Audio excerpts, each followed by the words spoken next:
Review copy provided by GOG.com. Shadow Warrior 2 was just released on PC for $36 and will be coming to PS4 and Xbox One early next year. Lo Wang is back for some demon slaying action, and this time with some procedural generation and co-op thrown into the mix. My name is Globku and this is our official review of Shadow Warrior 2.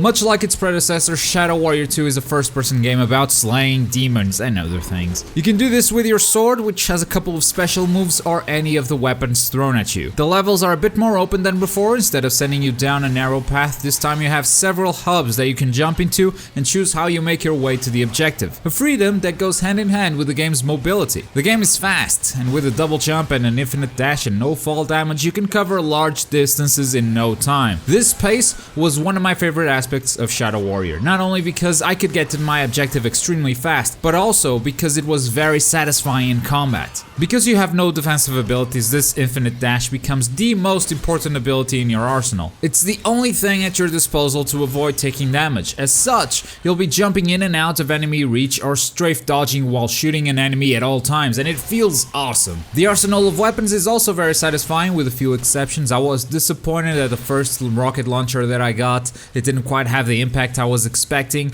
and I found all the pistols in the game to be absolutely useless. But you still get enough good weapons to feel like you're customizing your loadout and dishing out damage in creative ways. Something that was off-putting at first was the shooting itself. It's very arcade-like. Weapons have no recoil whatsoever, something that felt really weird, but that I've come to appreciate the more I play the game. With the constant movement and having to pay attention to all kinds of projectiles and attacks coming your way, if you had to deal with weapon recoil on top of that, it could have been too much. You've also got some superpowers that deplete your chi bar, which besides the healing ability, I didn't use them that much because all the strongest enemies are immune to those powers, but they can be useful for crowd control. All the weapons you obtain have different stats, and you can upgrade them and customize them in various different ways using gems that you find while playing the game, which brings a new loot component for you to play around with. This loot is procedurally generated, as well as the enemies you encounter in each hub, with the exception of a few mission-specific enemies and boss fights. It feels a bit like Diablo, because the enemies you encounter will have random abilities, random resistances, and will drop random loot. I was not a big fan of this change, but fortunately the game doesn't force you to dwindle with this stuff. If you want to just pick up a weapon, apply some random gems, and slay some demons, you should be okay. One thing to keep in mind though is that your enemies have random resistances, so giving all your weapons a fire buff will get you in trouble once you find a fire-resistant enemy. Make your loadout have all types of elemental affinities. There are 4 difficulty levels, the hardest one giving more HP to your enemies, making them dish out more damage, and giving you less consumable drops like health, ammo, and chi,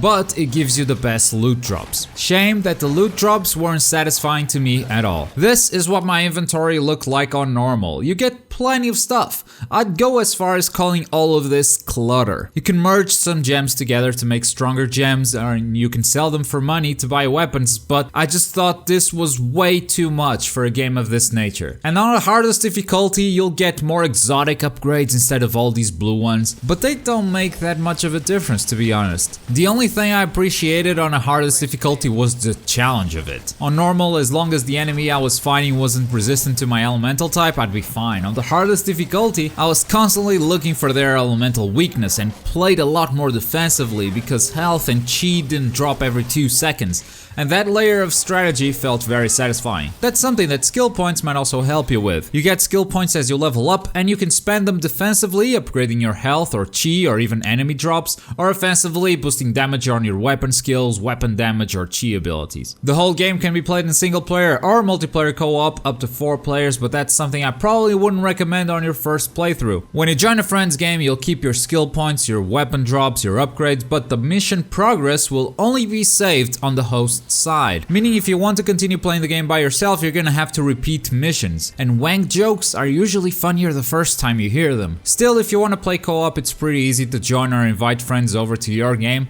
There's no friendly fire, though there are some upgrades where damaging your co-op buddies will heal them, and the difficulty scales appropriately according to the number of players. If you're not familiar with Shadow Warrior, then allow me to introduce you to Lo Wang. He's a man-child who consistently jokes in the face of a demonic apocalypse. The jokes start with his own name. The way of the Wang is long and hard. and ripped for her pleasure. And end with, well, I think they don't really end. Cutting up thugs with their faces so ugly, stomping on demons who aren't all that snuggly, shooting at nightmares that fly with their wings. These are a few of my favorite things. He's my hero, and I want to be like him when I grow up. Shadow Warrior 2 is much like the first Shadow Warrior in terms of story. There is a narrative if you want to follow it, or you can be like Lo Wang, who doesn't really care as long as he gets paid and he gets to dismember something. You'll have several returning characters from the first game, which was expected given their immortality, but if you haven't played it, let me just tell you that you don't really need to know the story. I barely remembered it myself, and it's not hard to figure out what's happening in this over-the-top action plot. Also, the game is really good at letting you know about important events from the first game when they matter to the context. So you don't really need to have played the first game to enjoy this. I mentioned the fast-paced combat being one of my favorite things about this game. Watching Lo Wang interact with everyone else was my other favorite thing. It's a type of humor that I really like, and it's extremely well executed in Shadow Warrior 2. I'd say it's even better than the first game, but then again I don't remember much about it. The whole game is split into main missions and side missions. All of these take place in the hubs that I talked about earlier, with the main missions taking you to some unique locations. Side missions are mostly just fetch quests. They're not that engaging. But they do have some interesting pieces of dialogue that either complete the main story narrative or add little side stories which are sometimes even more interesting. Playing it on normal with all side missions and all the main missions, I clocked it just over 7 hours, but there are 4 difficulty levels for you to best, and you can always join a friend's game afterwards. I'm currently sitting at 17 hours played and still enjoying the game. The game looks really good when you're going fast. Its art style really shines when you're dashing through levels or enemies, paired up with explosions or the constant dismemberments around you. But when you stop and look at it, a lot of the textures feel somewhat last gen, particularly human character faces. Some animations also look a bit dated, but again, once you're in the action, none of this is actually a problem because of how fast you're moving, or the amount of things you need to pay attention to. The game sounds amazing though. The soundtrack includes some classic hits from the 80s as well as some action-pumping metal tunes, perfect for demon slaying. So overall, it sounds really great, even if the looks are just meh. The game has a really good options menu on the PC for you to optimize the game as you please. Running it on Ultra with a GTX 980, I set at a stable 1080p 60 frames per second. Now, because I don't have a monitor that allows me to go beyond that yet, I couldn't tell you how it performs above that resolution or if it even goes beyond the 60 FPS. But at 1080p 60, the game performed extremely well, with a few minor glitches in lighting during cutscenes. Shadow Warrior 2 is funny and action-packed. I didn't know how much I missed Lo Wang until I got to play as him again, and now you can gather your friends and laugh at Wang jokes together. The loot system felt like a nuisance, but at least it didn't ruin the experience. It could have gone a lot worse. It's still a game that I easily recommend for fans of the genre. But folks, if you have any questions about the Wang or thoughts about the Wang, leave them in the comments below.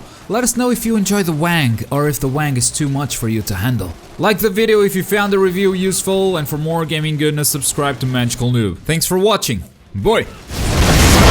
Oh, that was nice.